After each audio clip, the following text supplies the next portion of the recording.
I agree with everything you said regarding, the employment. Here's the issue, and this is what I really wish could happen is, why can't we just have conversations with employers on the premise that I'm looking at providing you with a more engaged, productive employee, and I'm asking you to help me do that. Why can't we look at it like that? It's a transactional win-win. And I say this a lot. Most reasonable adjustments are free.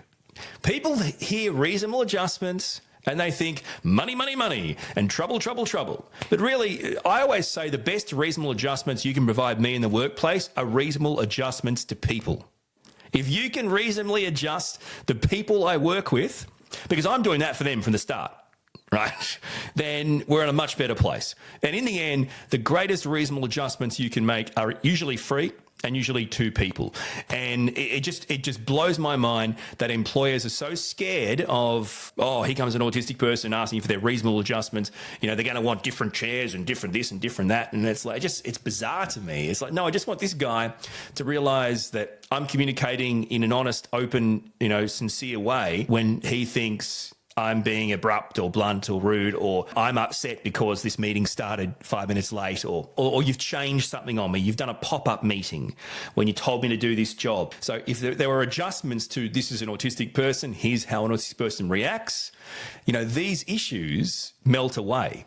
And so it's structural. And this is what I say too to these people. There's no use having all good faith if you're going to have some ivory tower HR department that only care about one way of doing things. If you want to talk about breaching your equality code, and every country has these, by the way, they're just different codes and legislation. But the fact of the matter is, if you want to talk about that, I don't believe there's a HR department in any organisation on the planet that isn't right now, or hasn't in the past, recent term, breached those legislations, simply by how they have treated an autistic employee.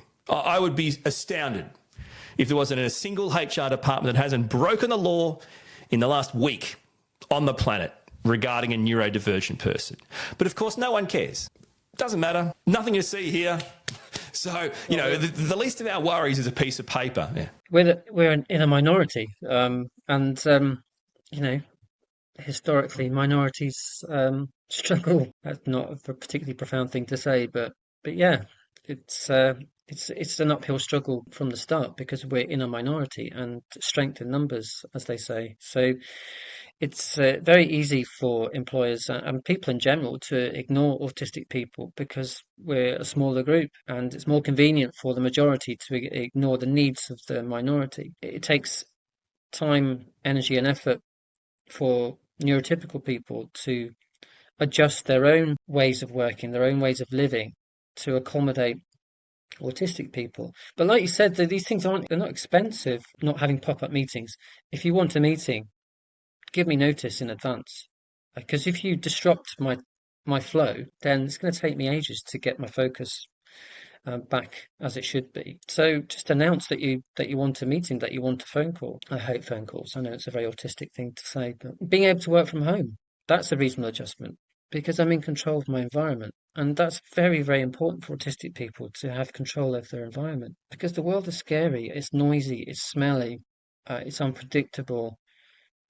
It's cruel. People are just so willfully cruel, and that drives me mad. And if I'm at home, then I'm away from all of that. So being able to work from home and being able to make YouTube videos at home, I'm in my safe space. And like I said, I'm very fortunate to work for a company that recognizes that autism is real. It requires people to adjust the way that they work. But I know that other people aren't so lucky, that they have to work harder. They have to fight more to get people to understand. But while it's on my mind, let me just say that one reasonable adjustment that is completely free and loads of people could introduce is just listen to autistic people. Just talk about their autistic experiences. Don't talk over them. Don't say, oh yeah, but that autistic person in this book said. Just listen to the autistic person in front of you describe what an autistic life is like. Because this is a huge reason why I'm having this conversation with you now. You're listening to me talk about my autistic experiences. That is a luxury, and it shouldn't be luxury. It should be standard. It should be people like, oh yeah, tell me about your autistic experiences. Not, Oh, yeah, autism. Do I have to listen to you talk about it? I would rather you did, because I've had 42 years of struggle, and just a few minutes of your time would be super handy. So, that's a reasonable adjustment. It's just listen to autistic people, describe their struggles and the positives, and don't immediately judge, condemn, or refer to your stereotype perception of what autism might be. Just listen to the person, and be willing to make adjustments, because making reasonable adjustments or being flexible with your own lifestyle is an act of love. Ultimately, it's respect. Autistic people go out of their way to people please, or I speak for myself. I'm not the spokesperson for autistic people. I'm just an autistic person.